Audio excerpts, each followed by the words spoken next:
absolutely kicking theater and writing workshop this afternoon. It was really fabulous. The writers did a great job. It was very daring and creative, and all sorts of unexpected stuff happened, and it changed directions sometimes. It was just phenomenal. And they're back for more, so we're back for the reading portion of the afternoon. So thank you. And finally, thanks to Donna and Al Wasserman, who have been my hosts and handlers for the weekend. They are the Midwest representatives of Chelsea Station Editions for Bob the Book, strong-arming various people to come and hear about it and so forth. And it's been great. Great seeing them again. Al and Donna and I all went to college together, and their son Jude knows many of you who are in Riot Youth. I know have been very active in the queer community in Ann Arbor, so it all makes kind of a great connection. I thought I would start by saying a little bit about Bob the Book and how it got written. Bob the Book is about a gay book named Bob. And there he is. Cute, right? Yes. Yeah, okay. Would you go out with him? Maybe? No, I wouldn't. I said you'd think he looks like you, David, so that was kind of self-serving. Yes, you've continued to make this point. Al thinks that I look like Bob. Bob came about in the early 90s when I had been writing what we were going to, for the moment, label gay literature for a while. I was going to gay writing conferences and events, particularly the Outright Conference in Boston, which was a 90s thing. And there'd be these very serious, slightly self-important panels and talks where people talk about the future of gay books and the meaning of gay books and this about gay books and that about gay books. And then someone would say very seriously, well, now we have to define what we mean by a gay book. And some wag would always break the tension by saying, well, a gay book is a book attracted to other books of the same gender. And that's exactly what Bob is. Bob is a young male book attracted to other young male books. So now that you know why the idea came from, of course, you are dying to know why anyone would actually pursue such a silly idea for 100 and something pages, 180 pages. I went to graduate school in creative writing from 1999 to 2001. In the summer of 2000, we noticed our break between the end of school and the beginning of school was exactly 101 days. And a group of us put together a project called 101 Stories in 101 Days. It didn't mean you had to write 101 type big, fancy New Yorker stories, one per day. Almost no one could do that.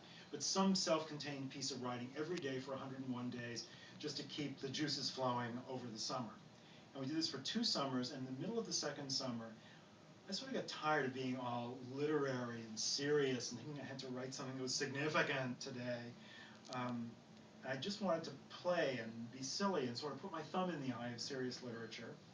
And at the same time, I sort of wanted to put my thumb in the eye of gay literature because I'd been submitting stuff for a long time and not enough of it had been accepted in my opinion, and I was feeling very rejected. And so I thought, okay, I'm going to write the gay book idea and see what you all think of that.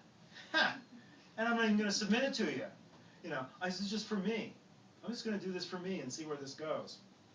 So I wrote at the rate of a chapter per day with about 3-day breaks, 3 days during which my story of the day in this 101 project was something else. And I was thinking in the back of my mind, I was kind of doing my run-up to the next chapter, because it did all have to kind of make sense and connect in the end. I get a lot of balls in the air, if you'll pardon the expression, about halfway through the book. And so the second half of the book is as much about, will he actually get to an ending that makes sense, as it is about what's going to happen to these characters. But it was a lot of fun. I didn't do anything with Bob once he was finished, even though some people were following him. I was posting the chapters online, and some people were following. But I didn't do anything right away. A couple of years later, I submitted the book to a novel writing contest, almost in the same spirit I wrote it. Like, you know, take this.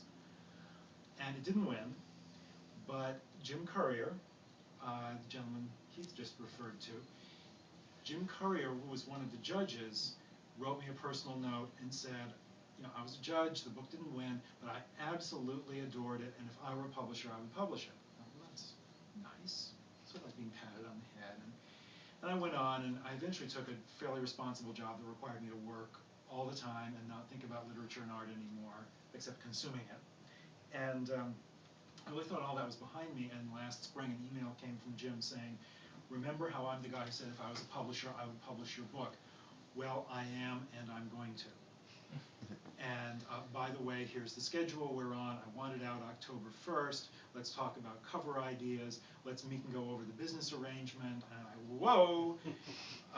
It sort of it took me 2 days to tell anyone else about it. You know, and eventually, if I keep things secret, my partner doesn't really like it at all. So eventually, well, I have to tell, because if he knows that I've known for 72 hours and didn't tell him, so I told him, and he was jumping up and down. I was like, well, we'll see.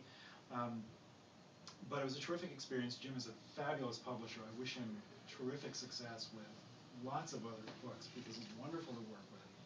And I'm now going to read some from Bob the Book, which is for sale today, which I will sign for you. And Riot Youth get 20% off on Bob the Book. So I hope that you will enjoy it too. And I'm going to read from the first chapter a little bit, and then from the third chapter. Let's see if there's anything you need to know. You need to know, or if you are of my generation, need to remember that way back in the 1950s or so, print erotica took the form very often of muscle magazines. I'm sure you've seen like those old, you know, and they've got the posing strap thing, and also things called photo sets, which were sets of photographs, not bound, I don't think, but you just buy them and, I don't know, sit around and look through them, or whatever you like to do with your erotica. That's something you have to know. And it is a little poignant to know, as Keith said, there are no gay bookstores left in New York City except for one used gay bookstore on Staten Island. Because this starts in a gay bookstore in New York City, and there were at least 2, if not 3, when I wrote this. There are none today. And it's actually not so much big bad Amazon and big bad Barnes & Noble as it is big bad real estate. That is a big part of it in New York, in real estate prices. Chapter 1, Bob the Book.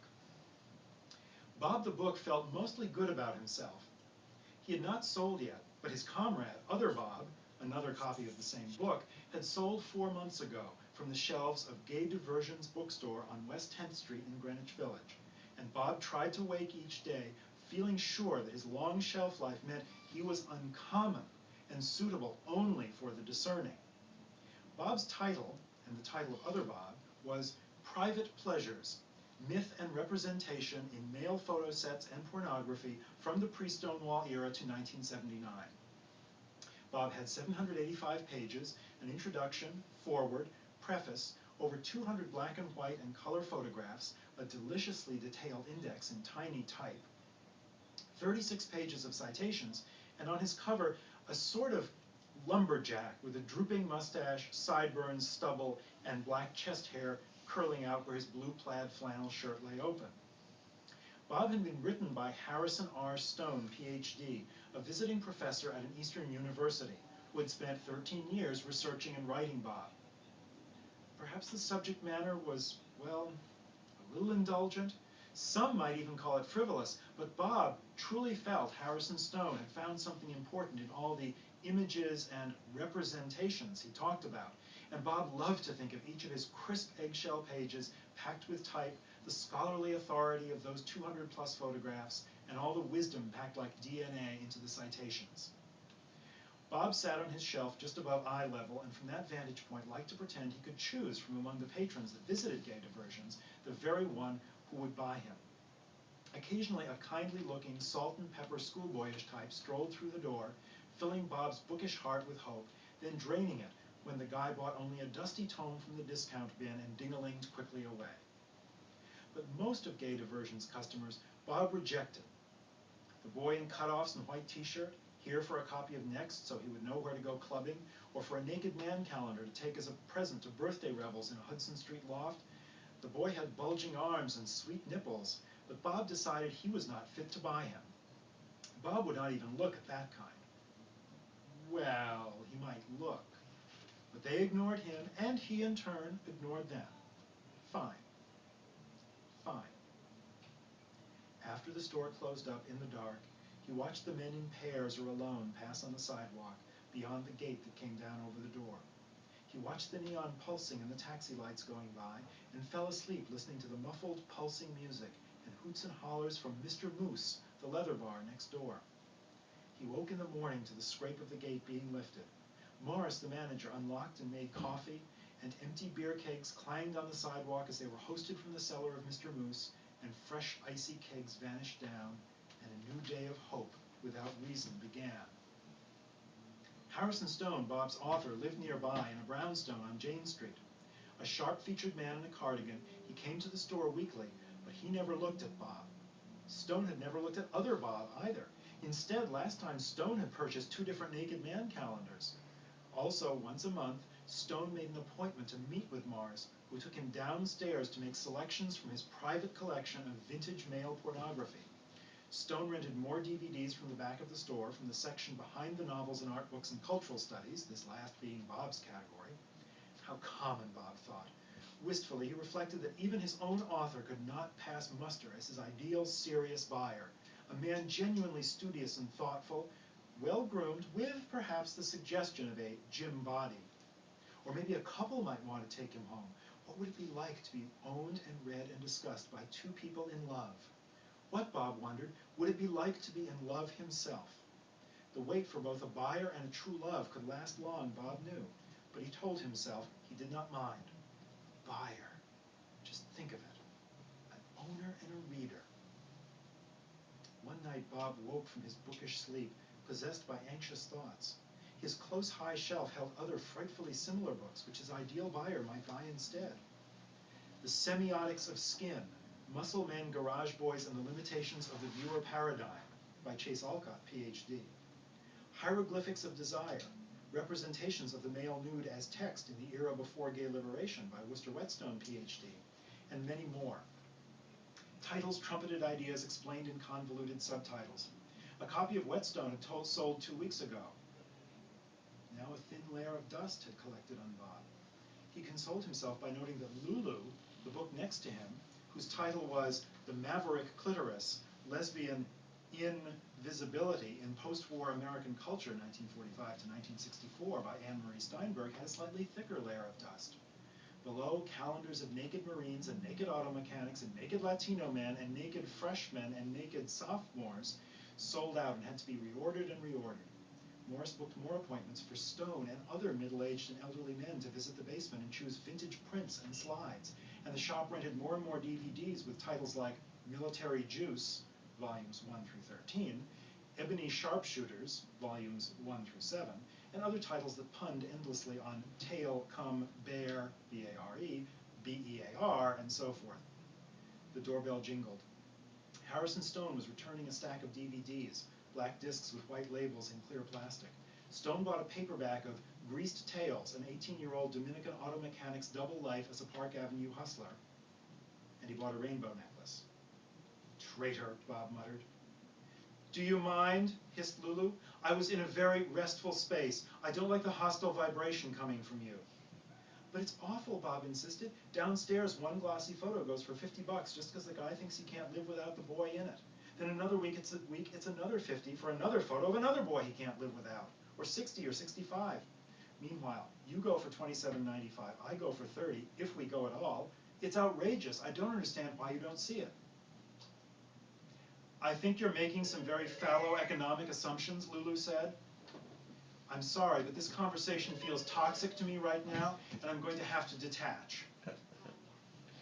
Bob picked up that Morris had financial worries. He listened in on murmured phone conversations and heard the words, sell the whole collection.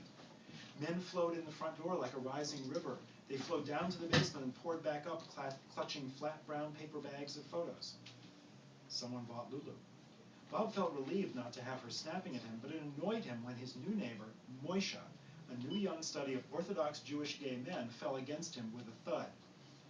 Moisha's full title was Beneath the Talus, The Hidden Lives of Gay and Bisexual Orthodox Jewish Men.